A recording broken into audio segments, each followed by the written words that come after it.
Dizer aos outros aquilo que somos significa narrar aquilo que Deus fez por nós. Significa dizer que a nossa vida não consiste em fazer grandes coisas, mas em fazer a vontade de Deus.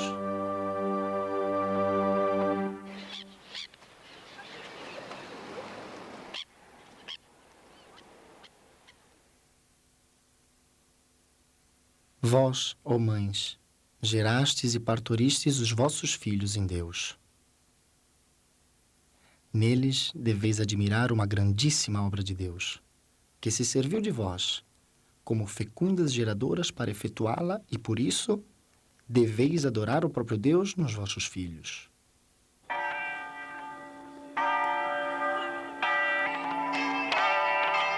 Zeferino, eu te batizo em nome do Pai, do Filho e do Espírito Santo. Amém.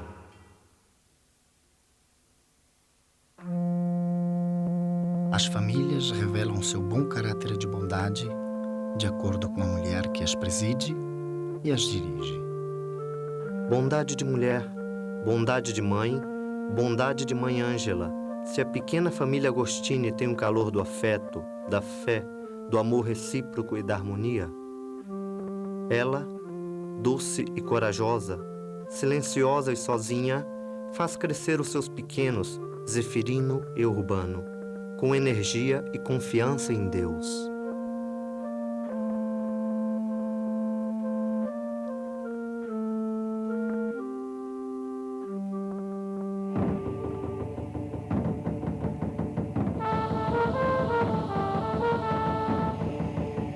As graves consequências ligadas às batalhas entre franceses e austríacos sobre o teatro da guerra italiana, neste último tempo do declínio da parábola napoleônica, não pouparam a sua família e a sua breve felicidade de esposa e de mãe.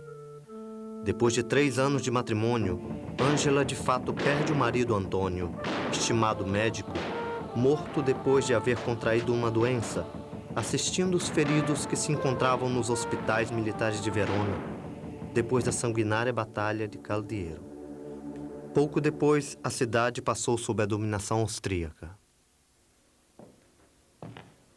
A árvore que dá vida ao fruto também o leva ao amadurecimento. Assim, os pais devem agir em relação aos filhos. Ângela, árvore solitária, sem sustento, coloca com confiança nas mãos de Deus o seu delicado e não fácil empenho educativo. Para o pequeno Zeferino, ela é o primeiro exemplo concreto de importante missão da mulher na família e na sociedade. Se as mães estão unidas à videira que é Cristo, e sendo elas videiras em relação aos filhos, implantarão nos filhos as virtudes de Cristo. Esta união com Cristo, o segredo vencedor do seu ser mãe amorosa e primeira educadora dos seus pequenos. As raízes da vocação sacerdotal de Zeferino são arraigadas nesta união com Cristo vivida na família.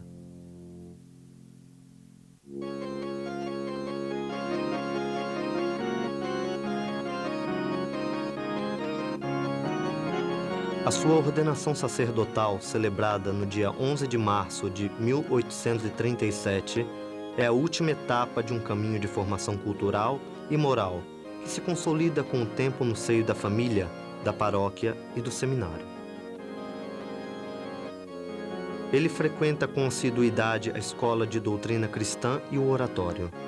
Recebe uma sólida instrução no ginásio municipal de São Sebastião, onde ensinam alguns ex-jesuítas. É orientado por sábios e zelosos sacerdotes no seminário. Entre estes se destaca Padre Nicola Mazza. O pároco de São Paulo dirá dele no momento da vestição: é de inteligência prometedora, de notável mansidão interior e de piedade em relação a Deus. Grande amor à oração, é instruído na língua latina e na doutrina cristã, quanto é necessário. Conduz em tudo uma vida como é exigida pela lei de Cristo. No dia 19 de março de 1837, Zeferino celebra a primeira missa na paróquia de São Nazaro. Nessa mesma igreja, desenvolverá o seu primeiro e fecundo apostolado de jovem sacerdote. Esta é a primeira vez que, depois de ser ordenado sacerdote, que abro minha boca para anunciar publicamente a divina palavra aos meus queridos irmãos. Ora, qual é a coisa mais agradável que eu posso fazer a Deus e a Jesus Cristo, se não, em primeiro lugar, falar do seu amor? Considerando que o Senhor veio na terra para incendiá-la com o fogo do seu amor, e que outra coisa pode desejar, senão que se acenda no coração dos homens? O que quero? O que desejo? O que procuro? Deus é aquele no qual espero, que desejo e quero possuir. Meu Deus, vos amo, vos amarei de todo o coração. Como é bom unir-me a vós, sumo bem, e colocar em vós a minha esperança. Ó Senhor, ajudai-me no meu propósito. Para isso eu vos peço sempre de conceder-me o vosso amor com a vossa graça.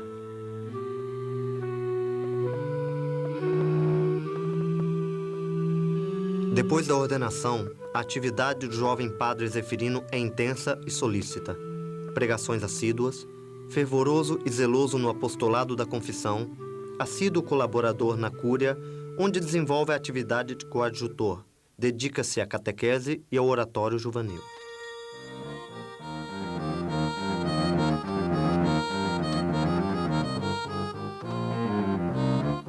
Em particular com os jovens e entre os jovens, Padre Zeferino toma sempre mais consciência das suas exigências e problemáticas, situações e condições, dificuldades e aspirações. Ele, que desde o seu primeiro apostolado centraliza sua missão sacerdotal sobretudo na ação formativa, acompanha e orienta com um zelo particular e com solicitude um numeroso grupo de rapazes e moças, acolhidos na escola de catequese e no oratório masculino. Convicto de que a felicidade terrena e celeste depende de uma boa educação, desejava formar a mente e o coração da juventude, sociedade do amanhã.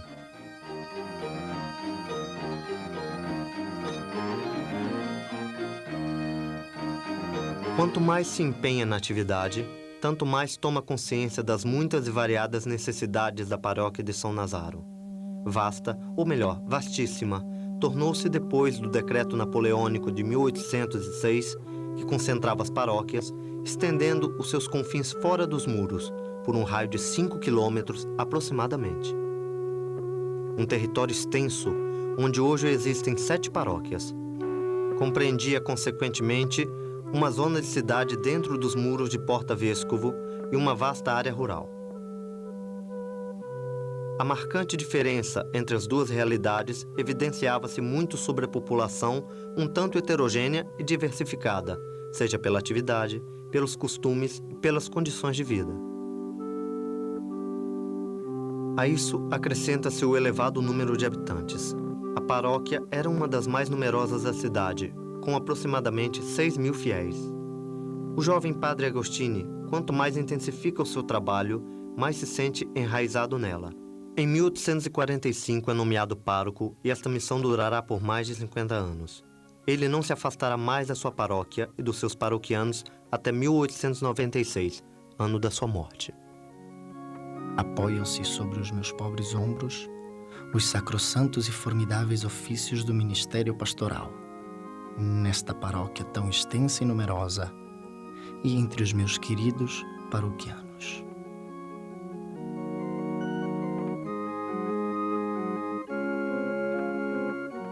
Tempos ainda difíceis o esperam no amanhã da sua nomeação como pároco de São Nazaro. O triste eco das guerras de independência envolve Padre Agostini em primeira pessoa na organização e na assistência aos feridos que foram acolhidos na igreja de São Nazaro, transformada em hospital.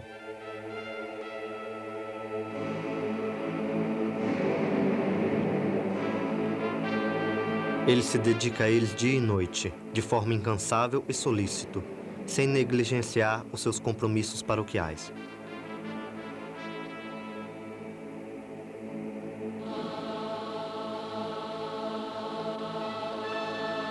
Portador de Deus, algumas testemunhas o definem.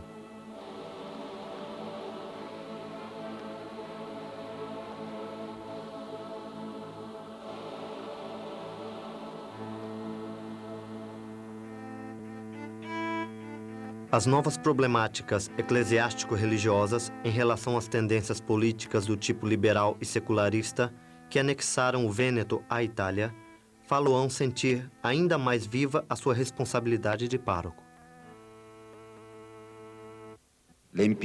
A impiedade, mais do que nunca, impera. Ora, a sobriedade, a justiça, a piedade são nomes humilhados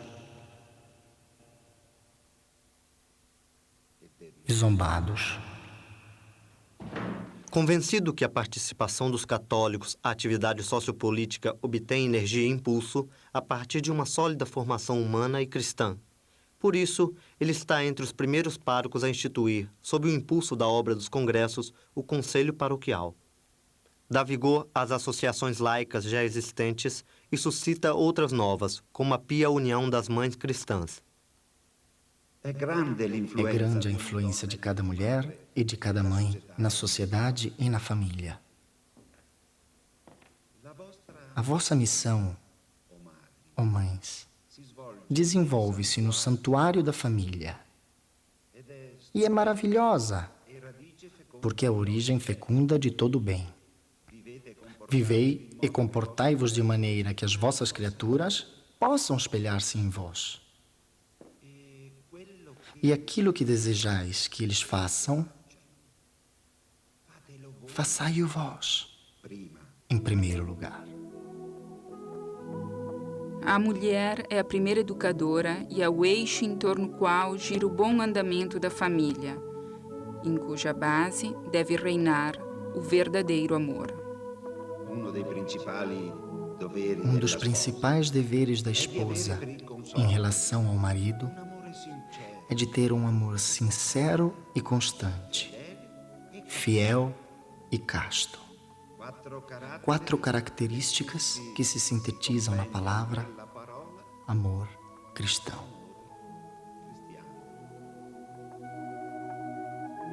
Educar o amor cristão, mas sobretudo amar para educar, para levar Deus às pessoas, através do conselho, do conforto, da ajuda. O bom pároco bem o sabe, ele que se inclina sobre as crianças que lhe correm ao encontro. Fiquem com Deus, crianças. Ele conhece a pobreza material e moral dos seus paroquianos. Muitos deles são operários que trabalham próximo à estação ferroviária Porta Vescovo, constrangidos também a trabalhar nos dias festivos. Chegaram por caso nessa zona de Verona com mulher e filhos, aumentando a massa de habitantes pobres. Esquece completamente a si mesma e, despojada de qualquer amor próprio, ama o seu Deus com um amor puríssimo e alegremente se perde a si mesma nele.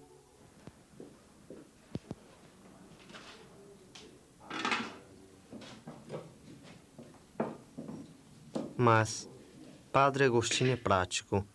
Sabe também que na pobreza, antes da boa palavra, deve haver uma ajuda concreta, como um prato de sopa quente. Sendo discreto, sem fazer alarde. Ele, pobre entre os pobres, esquecido de si mesmo, faz do seu sacerdócio um serviço, o serviço mais sublime que o próprio Deus confia aos seus ministros. Padre Agostinho era convencido que nenhum bem falta a quem procura o Senhor. Fazia assim da oração o meio mais autêntico para estar em contato direto com Cristo. Quero aperfeiçoar-me. Deus merece ser amado. Possui todas as perfeições e as possui ao infinito. é bondade infinita, é beleza infinita, infinita sabedoria, infinita misericórdia. A luz do sol que nos alegra nada mais é que um raio da sua claridade. A fragrância das flores que nos atrai nada mais é que o hálito da sua suavidade. E a partir dele, tudo que é vago obtém a graça, tudo que é grande a majestade, tudo que é majestoso a harmonia. Toda a potência, a força, todo o vivente, a vida e o universo nada mais é que um átomo que saiu do seu ser infinito. Uma pessoa que não reza é como uma planta sem humor, que logo se entristece. Uma pessoa que não reza é como uma casa sem alicerces. Antes ou depois, é destinada a despedaçar-se e a cair. O seu desejo de comunicar e fazer compreender a palavra de Deus aos fiéis era tão grande que se afervorava nas pregações. Então, coragem, gritem alto, supliquem, corrijam, repreendam, para que os sonolentos sejam agitados na sua indolência, para que todos os pecadores se convertam e para que todos se salvem.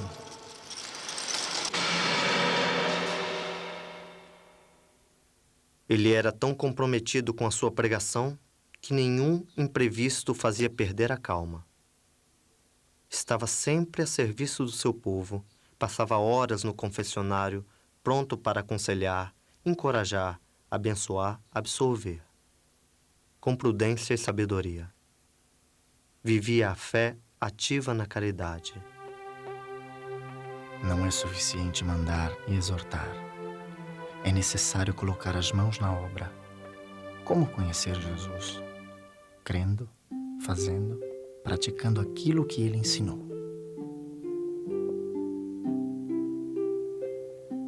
Entre as profundas e numerosas consequências da realidade da sua paróquia, ele, desde o início do seu ministério, adverte algumas grandes necessidades que exigem uma resposta urgente e concreta, como o estado da pobreza moral, cultural e material, onde estão mergulhadas as crianças e as adolescentes do povo. Para a maior parte delas, não está prevista nem a mínima instrução elementar. Padre Agostini acompanha essas adolescentes com um cuidado particular no oratório feminino, mas sente que isso não é o suficiente. Ele sente a necessidade de fazer algo mais. Considera necessária a colaboração de jovens mulheres, sensíveis e generosas, para desenvolver um programa de formação moral e cultural feminino, iniciar uma escola de caridade. Porém, as primeiras tentativas para encontrar uma solução nesse sentido não chegam a um bom resultado. O Senhor não quer permitir que seja inútil o nosso fadigoso zelo que sustentamos até aqui. Então, quando Ele estará presente, me colocará um fio nas mãos. Ele se dirige a jovens sempre com a amabilidade de um pai, propondo exemplos de virtude, uma viva devoção à Virgem Imaculada e o ideal de vida de uma santa que tanto fascina, Santa Ângela Merici. Em relação a essa santa de Brecha que viveu no século XVI, ele sente um invencível e único ardor de estima e de veneração. Dela, admira a luminosa e inflamante caridade, o zelo constante, a profunda humildade e a alegria de doar-se a Cristo na dedicação ao próximo, à maternidade espiritual, ao seu ser, e agir no mundo sem ser do mundo.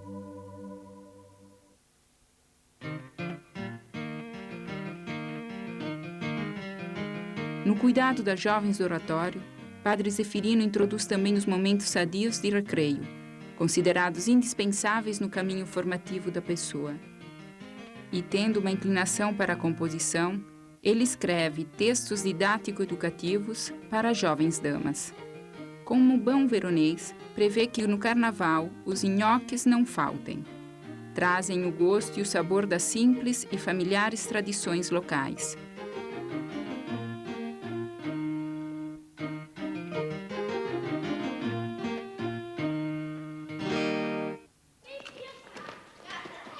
Não muito tempo depois, 3 jovens do oratório se apresentam ao seu pároco, com a intenção de fazer alguma coisa para as crianças pobres da paróquia.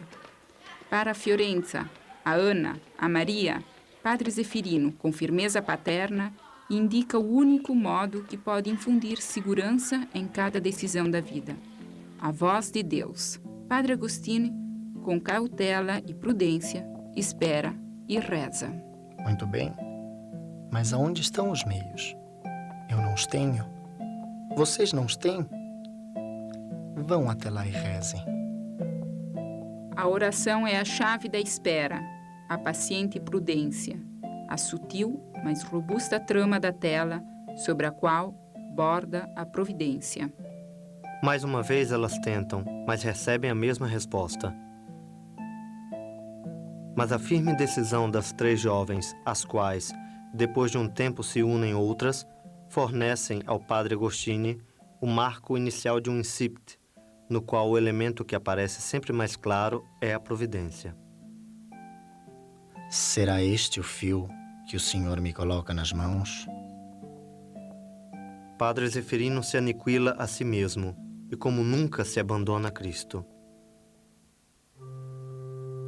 Atira-te entre os braços de Deus e deixa-o dispor da tua vida. Um ambiente humilde, simples, poucos aposentos, alugado da família Astori, situado na rua Muro Padre, torna-se o lugar da providência. A partir do dia 1º de novembro de 1856, as jovens aqui reunidas da Pia União das Irmãs Devotas da Santa Ângela dão início à Escola da Caridade para as crianças pobres da paróquia. Vos trago a primeira aluna. Chama-se Ângela, como a vossa santa protetora. Mas quantas dificuldades, quantas preocupações, sobretudo econômicas, quantas tribulações e espinhos, assim definidos por ele, o bom pároco é obrigado a enfrentar. A condição básica para ser acolhido na escola era a pobreza, como recomendava Padre Agostini. As alunas deverão ser da paróquia e filhas de pais miseráveis, incapazes de mantê-las na escola particular ou com grandes necessidades. Ele atribuía um dever de grande importância às irmãs que eram professoras. Considerava-as coadjutoras do próprio Cristo na formação da mente e do coração da juventude, que era a sua predileção. Aconselhava algumas indicações fundamentais no relacionamento com as alunas. Recordai-vos que se conquista com mais facilidade o coração das alunas com uma docilidade do que com os meios rígidos e ásperos. Portanto, os castigos devem ser raramente aplicados e somente quando a situação os exige. Em qualquer modo, o castigo deve ter sempre a marca da docilidade, porque o castigo não deve ser o resultado da raiva, mas um fruto da própria caridade, que, de acordo com a necessidade, se reveste de um santo zelo e santamente corrige aqueles que ama. Estas jovens que vivem com sua família, além da Escola da Caridade, trabalham no próprio oratório e estendem a sua obra assistencial também em relação às idosas e às doentes da paróquia. Em 1860, algumas irmãs devotas expressam o desejo de fazer vida comum, um sinal evidente que, com a ajuda de Deus, a pequena obra está conquistando sempre maior firmeza. Serão as chamadas Irmãs Internas Devotas de Santa Ângela, às quais Padre Agostini dá uma breve regra de vida comum, obtendo a aprovação da autoridade diocesana. Com o tempo, elas começarão a usar também o hábito religioso. Faça que eu me aproxime a ti, Senhor, com uma veste nupcial preciosa, esplêndida pela castidade imaculada, pela pobreza sincera e pela profunda humildade. Procureis, na constante humildade do vosso espírito, unicamente esta glória de Deus no fazer o bem a quem vos consacrastes, e não temeis de estar nas mãos do onipotente e misericordioso Senhor. Como o grão de mostarda, o qual também, sendo pequeno e insignificante, mas fecundado pela graça celeste no campo de Deus, pode crescer e multiplicar-se sem medida. Padre Agostinho acompanha as irmãs com a benevolência de um pai, enriquece-as com meditações profundas, com a espiritualidade inspirada no ideal de Santa Ângela, traçando assim as linhas fundamentais do estilo de vida destas religiosas, baseado sobre a humildade, sobre o zelo de caridade, sobre a alegria espiritual, sobre a harmonia e animadas pelo espírito da maternidade, aquela maternidade espiritual que Santa Ângela considerava muito mais poderosa daquela corporal. Em 1869, o bispo de Verona dá o encargo a Padre Agostinho de reconstituir, na diocese de Verona, a Companhia de Santa Úrsula e a institui canonicamente. As irmãs devotas serão assim nominadas, ursulinas internas e externas. Daquele humilde grão de mostarda se desenvolveu uma árvore. Padre Zeferino contempla os ramos e os frutos, entre os quais vê a luz de Deus. Eu disse que esta inspiração iniciou a realizar-se como um grão de mostarda. Eu disse que este grão de mostarda se tornou uma grande árvore. Ah, agora vejo com mais clareza. Não foi por nada que Deus me obrigou, quase com força, com a única confiança na sua providência, a plantar esta obra, e até aqui Ele me ajudou a sustentá-la, apesar das mais duras provas.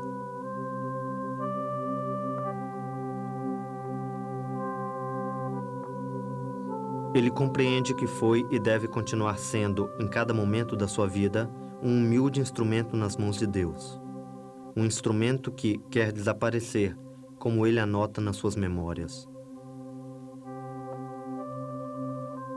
Quem escreve não levou adiante o Instituto de um passo, sem que fosse movido pela necessidade ou pela estreita conveniência. Mas qualquer necessidade sempre o encontrou pronto para responder, ativo e incansável até o fim. Padre, está cansado? Pelo contrário, começaria tudo de novo. Era a sua resposta, assim como é também, hoje, a mensagem que marca a herança do seu carisma para cada irmã ursulina. Recomeçar cada dia, a viver, onde quer que seja, a renovar e a doar a própria maternidade espiritual na missão educativa que lhe é própria. Recomeçar a crescer e orientar cada ser humano em direção à luz, sem medo da escuridão.